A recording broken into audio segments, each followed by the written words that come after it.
एक बार फिर से आप सभी YouTube दर्शकों का आपके अपने स्टडीमेंट्री YouTube चैनल पर हार्दिक स्वागत है। आज हम जो वीडियो लेके आए हैं उसमें हम बात करने वाले हैं वाक्य, संधि और समास। इन तीन टॉपिकों से संबंधित जो भी question RPSC second grade Hindi में 2011 से लेकर 2024 तक पूछे गए हैं, वो सभी क्वेश्चन हम इस एक वीडियो के माध्यम से आपके सामने प्रस्तुत करने जा रहे हैं। किसी आंसर में अगर किसी प्रकार के कोई दिक्कत आए तो आप कमेंट बॉक्स में अवश्य बता सकते हैं। यहाँ हम वाक्य, संधि और समास की बात करेंगे। इनके बारे में अगर आपको डिटेल से पढ़ना है तो इस YouTube चैनल की प्लेलिस्ट में जाकर आप वहाँ देख सकते हैं। हमने बहुत ही सरल रूप से और जो इम्पोर्टेंट एग्जाम्पल हैं उनके द्वारा आपको ये समझाया गया है। अगर आपने अभी तक चैनल को सब्सक्राइब नहीं किया है तो चैनल को भी सब्सक्राइब ज़रूर कर लें। अब हम बात करते हैं सबसे पहले वाक्य से संबंधित जो क्वेश्चन पूछे गए हैं। पहला क्वेश्चन है, सरल वाक्य का प्रारूप इनमें से कौन सा नहीं है? तो वो है कर्तृपूरक। ये सरल वाक्य का प्रारूप नहीं माना जाता। अगला प्रश्न है, किशन भी परीक्षा में उत्तीर्ण होगा और हरी भी, क्योंकि दोनों बहुत पढ़ते हैं। ये किस प्रकार का वाक्य है? तो यहाँ हम बात करें तो इसमें दो वाक्य एक साथ दिए गए हैं। एक तो ये संयुक्त वाक्य होगा, दूसरा ये मिश्र वाक्य होगा। तो इसका ग वाला विकल्प बिल्कुल सही हो जाएगा। वाक्यों की पहचान किस प्रकार करनी है, आप वाक्य वाले टॉपिक में जाकर वो वीडियो देखें और समझें। अगला प्रश्न है, मेरा वह पेन खो गया है जो तुमने मुझे दिया था। ये किस प्रकार का वाक्य है? तो ये एक मिश्रित वाक्य यहाँ पर दिया गया है। अगला प्रश्न है, वह जहाँ चाहे जाए मुझे क्या लेना देना। ये वाक्य पूछा है तो ये मिश्रित वाक्य की श्रेणी में ये आएगा। अगला प्रश्न है, निम्नलिखित में से मिश्र वाक्य से संबंधित कौन सा विकल्प नहीं है? तो नहीं वाला विकल्प आपको बताना है। तीन मिश्र वाक्य हैं और जो नहीं है वो है, बादल खूब गरजे किंतु वर्षा नहीं हुई। ये किंतु से हम पहचान लेंगे ये संयुक्त वाक्य है। अगला प्रश्न है, निम्नलिखित में से संयुक्त वाक्य कौन सा है? तो इसमें आप देखेंगे कि लड़का आया किंतु वह रुका नहीं। पहले वाले क्वेश्चन में हमने अभी बताया था किंतु लगते ही वो वाक्य संयुक्त बन जाता है, तो यही इसका सही जवाब हो जाएगा। अगला प्रश्न है, इनमें से विशेषण उपवाक्य कौन सा है? ये आपको बताना है। तो विशेषण उपवाक्य की बात करें तो ये हो जाएगा, जो रुपए मुझे मिले थे वे खर्च हो गए। ये विशेषण उपवाक्य की श्रेणी में आता है।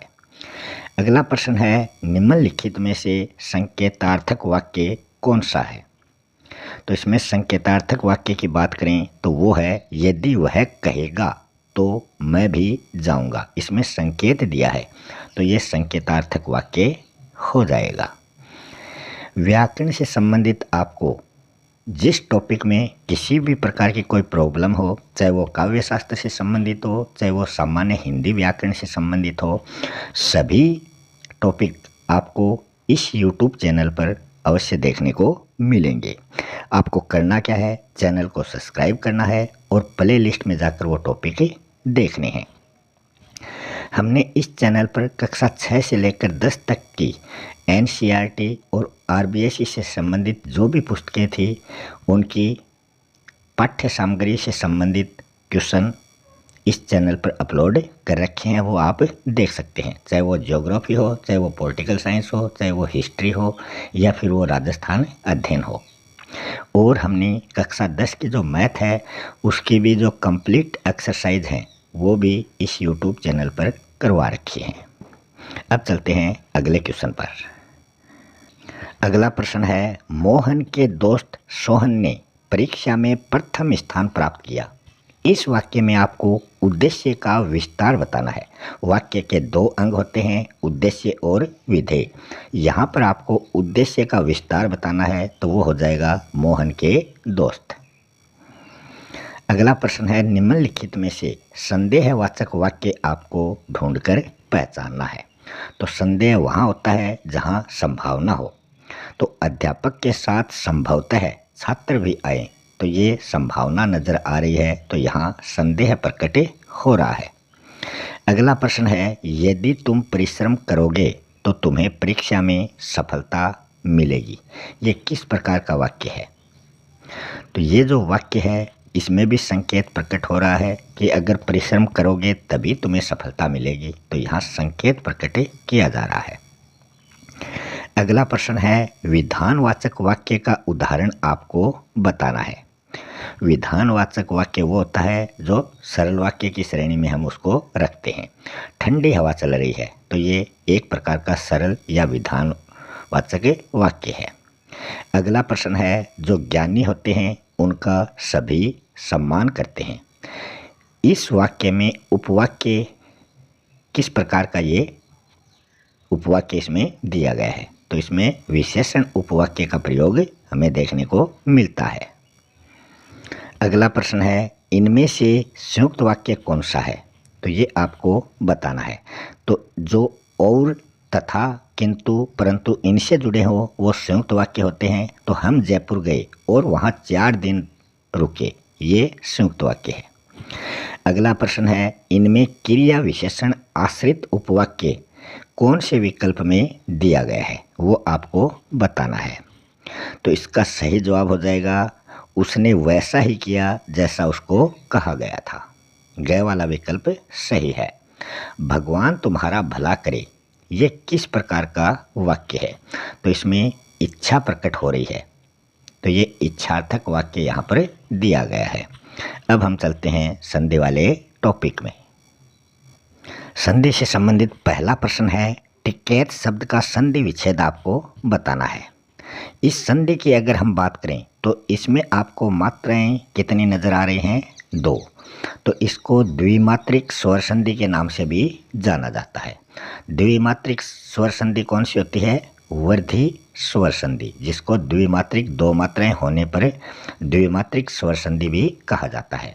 और जिसमें स्वर की एक ही मात्रा लगती हो वो होता है एक मात्रिक स्वर संधि, या फिर उसको गुण स्वर संधि भी कहते हैं। टिकैत का विच्छेद हो जाएगा टिक्का धन ऐत। इसमें ए या आ का मेल जो होता है वो ए या ऐ से होता है।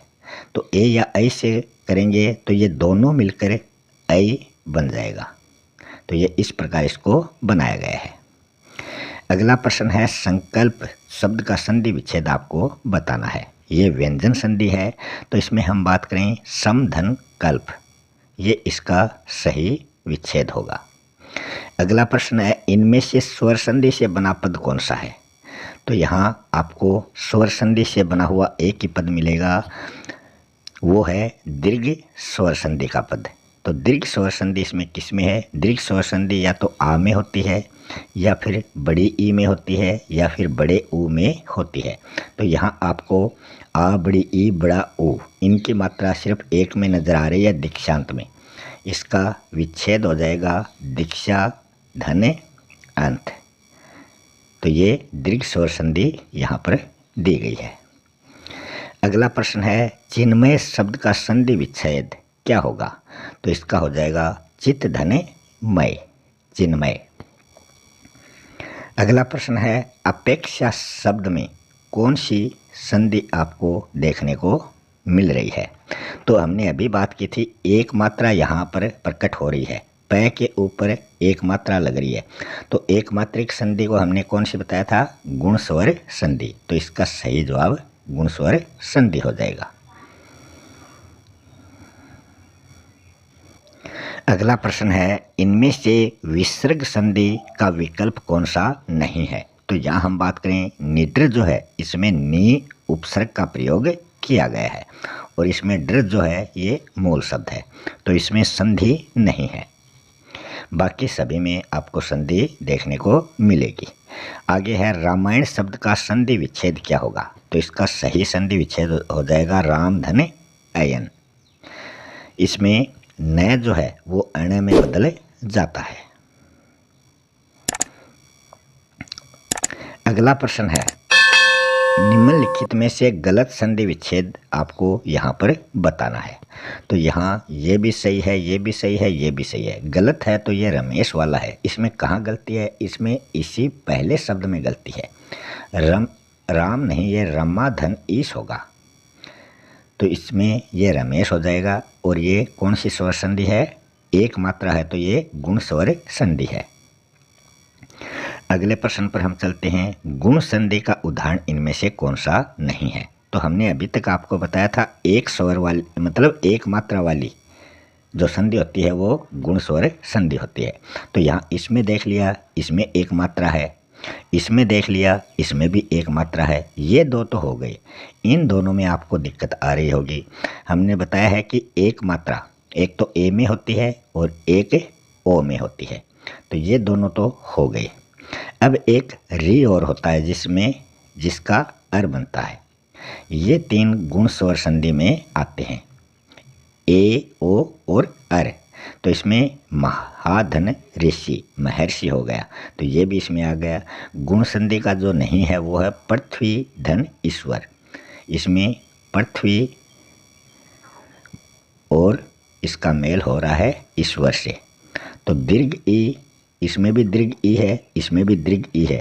तो ये दीर्घ ई मिलकर दीर्घ ई का निर्माण करते हैं। तो ये दीर्घ स्वर संधि यहाँ हमें देखने को मिलेगी। अगला प्रश्न है, निम्नलिखित में से व्यंजन संधि कौन सी है? तो यहाँ व्यंजन संधि आपको ढूंढना है। तो इसमें हम बात करें तदनुसार, ये व्यंजन संधि है।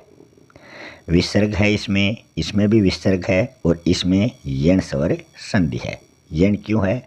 इस आधे अगर अलंत तय आ जाए, उसके आगे ये आ जाए या फिर उसके आगे वो आ जाए। हलंत अक्षर के आगे अगर ये और वह हो तो वहाँ हमेशा यण स्वर संधि होती है। इसका विच्छेद हो जाएगा अति धन आचार।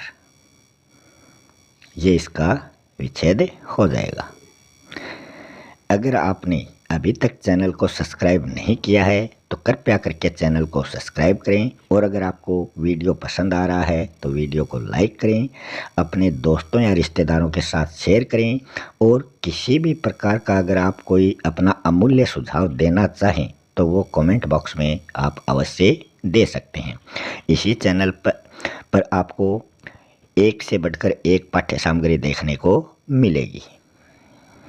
अगला प्रश्न है, वागीश शब्द का संधि विच्छेद आपको बताना है। तो इसमें कै जो है उसका गै हो जाएगा, तीसरा रूप वो तीसरे रूप में चला जाता है।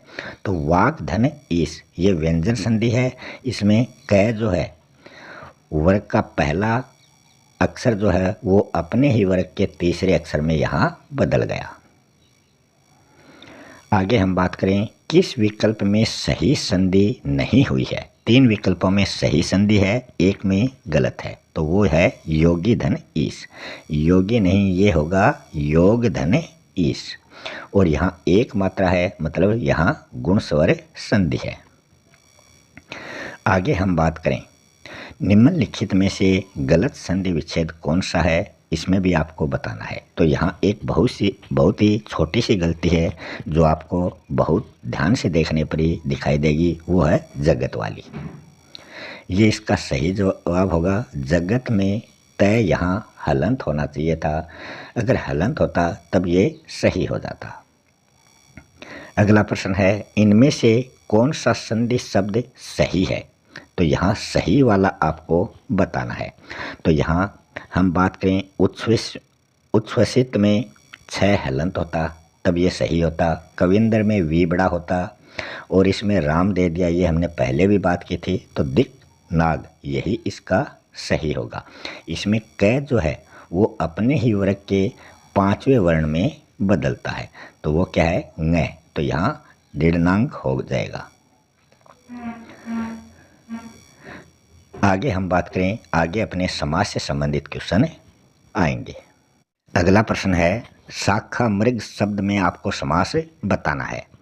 तो यहाँ मृग जो है वो बंदर को यहाँ पर बताया गया है। मृग वैसे तो हिरण होता है, मगर ये शाखाओं पर चलने वाला है, शाखाओं पर उछल कूद करने वाला है, तो ये यहाँ पर बहुव्रीहि समास हो जाएगा। शाखाओं पर दौड़ने वाला मृग या मृग है, उसको हम बंदर कहते हैं। अगला प्रश्न है, रेलगाड़ी शब्द का सही समास विग्रह आपको बताना है। तो वो हो जाएगा रेल पर चलने वाली गाड़ी।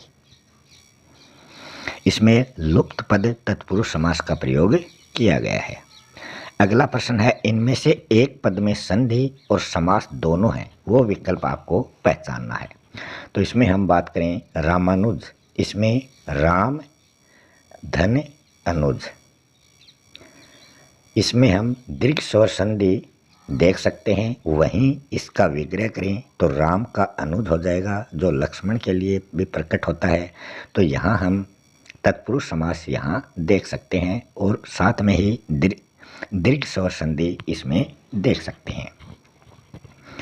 दिन और रात द्वंद्व समास, पंचवटी द्विगु समास, पांच वटों का समाहार, चंद्रमा के समान मुख कर्मधारय समास। अगला प्रश्न हम बात करें, अगला प्रश्न है, जिस सामासिक पद में प्रथम पद अव्यय हो, परिणाम स्वरूप पूर्ण पद वो अव्यय बन जाता है, तो उसमें कौन सा समास होगा। तो यहाँ अव्यय जो है वो बार बार आ रहा है, तो ये कौन सा समास हो जाएगा, अव्ययी भाव समास ये हो जाएगा। अगला प्रश्न है, इनमें से अव्ययी भाव समास का उदाहरण आपको ढूंढना है। जहाँ भी आपको यथा से संबंधित जो भी एग्जाम्पल मिल जाए वो अव्ययी भाव समास का उदाहरण हो जाएगा। अगला है, इनमें से किस शब्द में द्वंद्व समास नहीं है। तो यहाँ हम वाग्वीर जो है इसमें द्वंद्व समास नहीं है, बाकी तीनों में द्वंद्व समास है। अगला प्रश्न है, इनमें से किस शब्द में कर्मधारय समास नहीं है, इसमें भी नहीं आया है। तो इसमें राजपुरुष मतलब राज्य का पुरुष, तो इसमें तत्पुरुष समास आया है, बाकी सभी में आपको कर्मधारय समास मिलेगा। अगला प्रश्न है, किस विकल्प में अपादान तत्पुरुष समास का प्रयोग किया गया है। अपादान का चिन्ह होता है से, मतलब अलग होने का भाव। पद से च्युत मतलब पद से उसको हटा दिया, तो पद से हटाना अलग करना पदच्युत होता है। अगला प्रश्न है, द्वंद्व समास किस शब्द में नहीं है। तो यहाँ हम बात करें मंत्रियों की परिषद, इसमें तत्पुरुष समास है, बाकी सभी में द्वंद्व समास है। अगला प्रश्न है, किस समास में विशेषण विशेष से या फिर उपमेय उपमान का संबंध होता है। तो ऐसा जो समास होता है वो होता है कर्मधारय समास। आगे पूछा है, समास की दृष्टि से असुमेलित विकल्प आपको कहाँ दिखाई दे रहा है। तो वो दिखाई दे रहा है प्रत्यारोप, आरोप के बदले आरोप। तो ये कर्मधारय समास नहीं, ये अव्ययी भाव समास हो जाएगा। निम्न में से सामासिक पद का विग्रह किसमें सही नहीं है, इसमें भी नहीं वाला पूछा है। तो उत्तरोत्तर, उत्तर के बाद उत्तर, तो ये इसका गलत है, बाकी तीनों विकल्प सही हैं। फिर पूछा है, तिमाही शब्द में समास। तो पहला शब्द जब संख्यावाची हो जाए, तो यहाँ तीन की संख्या का बोध करा रहा, वहाँ द्विगु समास होता है। द्विगु में भी पहला पद द्वि है, दो का बोध करा रहा है, इसमें ती है, तीन का बोध करा रहा है। तो इस प्रकार आप इसको याद रख सकते हैं। अगर आप किसी भी प्रकार की प्रतियोगिता परीक्षा की तैयारी कर रहे हैं तो आपके लिए ये चैनल बहुत ही फायदेमंद रहने वाला है, क्योंकि इस चैनल पर हम जो ऑथेंटिक बुक हैं वहीं से आपके लिए वीडियो बनाते हैं, वहीं से आपके लिए ये क्वेश्चन हम लेके आते हैं। अगर आपने अभी तक भी चैनल को सब्सक्राइब नहीं किया है तो चैनल को सब्सक्राइब ज़रूर कर लें और अपनी तैयारी को मजबूत बनाएं। अगला प्रश्न है, द्वंद्व समास से युक्त इसमें कौन सा विकल्प आपको नजर आ रहा है? तो यहाँ हम बात करें तो शीत या उष्ण एक तार वाला एक तारा, ये द्वंद्व समास से संबंधित यहाँ पर आपको विकल्प नंबर ख नजर आ रहा है। अगला प्रश्न है, किस शब्द में करण तत्पुरुष समास का प्रयोग किया गया है? तो गुण से युक्त है, तो यहाँ करण तत्पुरुष समास का प्रयोग हमें देखने को मिला है। इसी के साथ अपना आज का ये टॉपिक यहीं समाप्त होता है। आपको वीडियो कैसा लगा ज़रूर बताएं, और चैनल को सब्सक्राइब नहीं किया है तो चैनल को भी सब्सक्राइब ज़रूर कर लें। मिलते हैं अगले वीडियो में किसी नए टॉपिक के साथ, तब तक के लिए आप सभी दर्शकों का बहुत बहुत धन्यवाद।